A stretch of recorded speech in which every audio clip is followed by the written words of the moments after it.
Hi, this is Roland and welcome to my channel.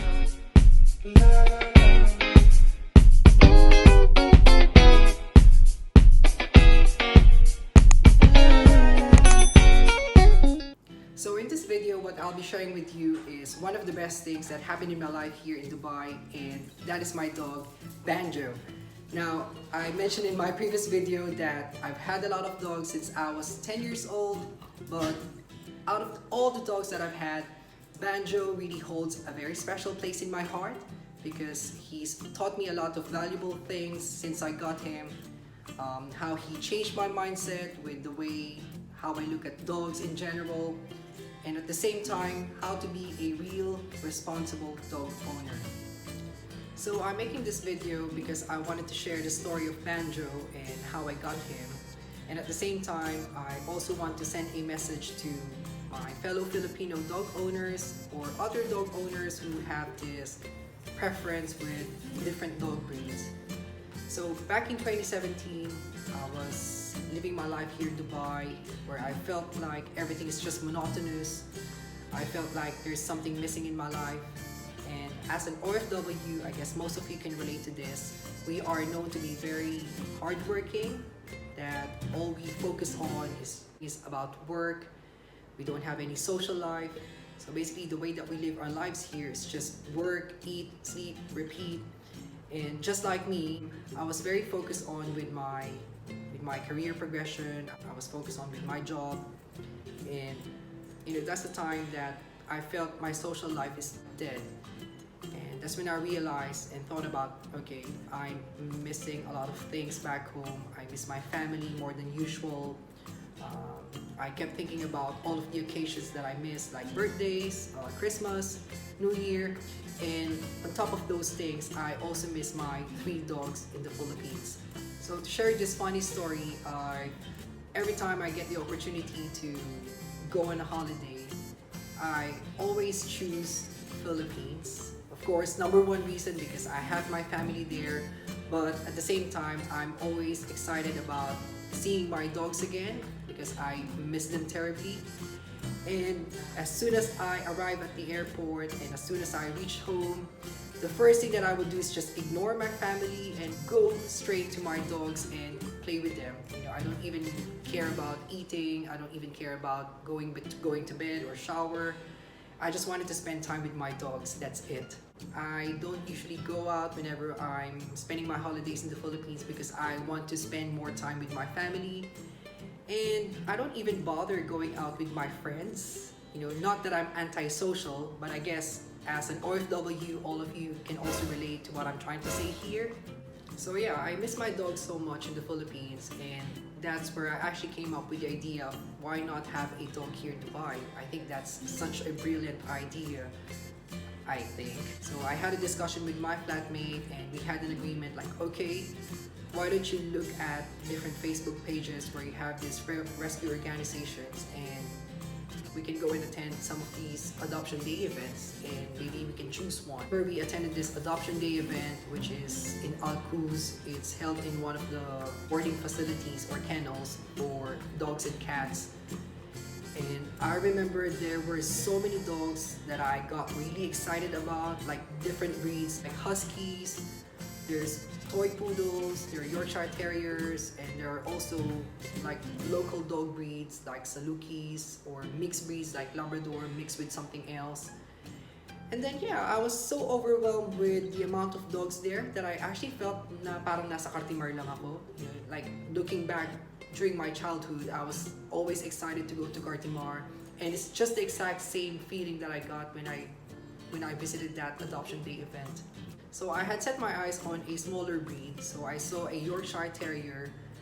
Now I prefer smaller breeds because I think they are much easier to take care of and they don't consume much food, so I guess I'm being more practical in that sense.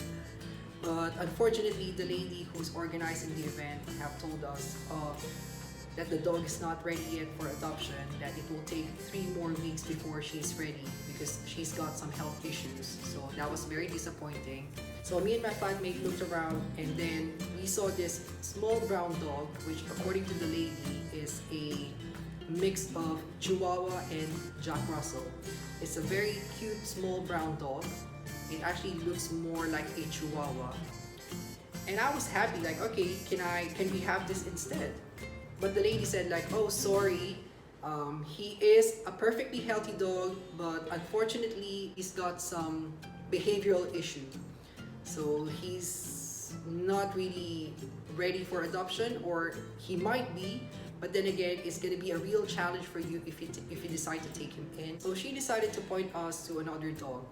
Now, there's this one small black dog in the corner, and she said, this is the brown dog's brother, and I think he will be the perfect fit for you because he's more mature, he's more independent compared to his brother.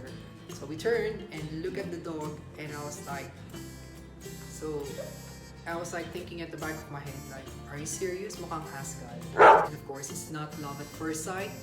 Now, surprisingly, my housemate agreed to the lady, like, I think, yeah, this small black dog is going to be the perfect fit for us, so we're gonna take him.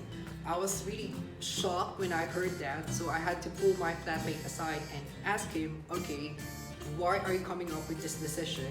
Are you sure that this is the dog that you would like? Because seriously, to be honest, I don't like it. And I remember I even commented a very harsh comment saying that this dog doesn't look anything special, because it actually looks very common. It's something that you will see in the streets in the Philippines, eating from a garbage can. Now, I was actually very surprised with my flatmate's response, and he even asked me that question, like, Roland, how many people do you think have come here in this adoption day event with the same kind of mindset that we have? So of course, you don't find this dog very appealing, you don't find this dog very cute, and on top of that, he's also being surrounded by these gorgeous looking dogs. So why not take a chance on him? So if your purpose of adopting a dog is because you wanted to save a life, then I guess this is the perfect dog that you need to take care of. Now, what's sad about Banjo's story that really melted my heart was that Banjo was a rescue dog. He was rescued from a farm somewhere in Al Ain, which is a province here in the UAE. So he's already a 1-year-old dog when he got rescued, but all throughout during his first year, he was actually kept in a cage without any human contact, and that we found out that he was used for illegal breeding. So basically, he was used to breed and to have puppies, and was really kept in a very terrible condition.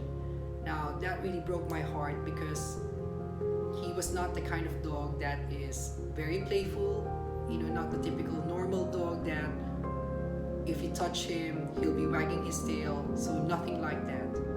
So we decided to take him in, and we paid the adoption fee. I was actually very surprised that there's an adoption fee here in the UAE, because normally when you hear the word adoption, you would think that it's for free. But here in the UAE is very different, because these rescue organizations use the adoption fee to cover the vet bills that they use for the dogs that they rescued. We didn't expect anything.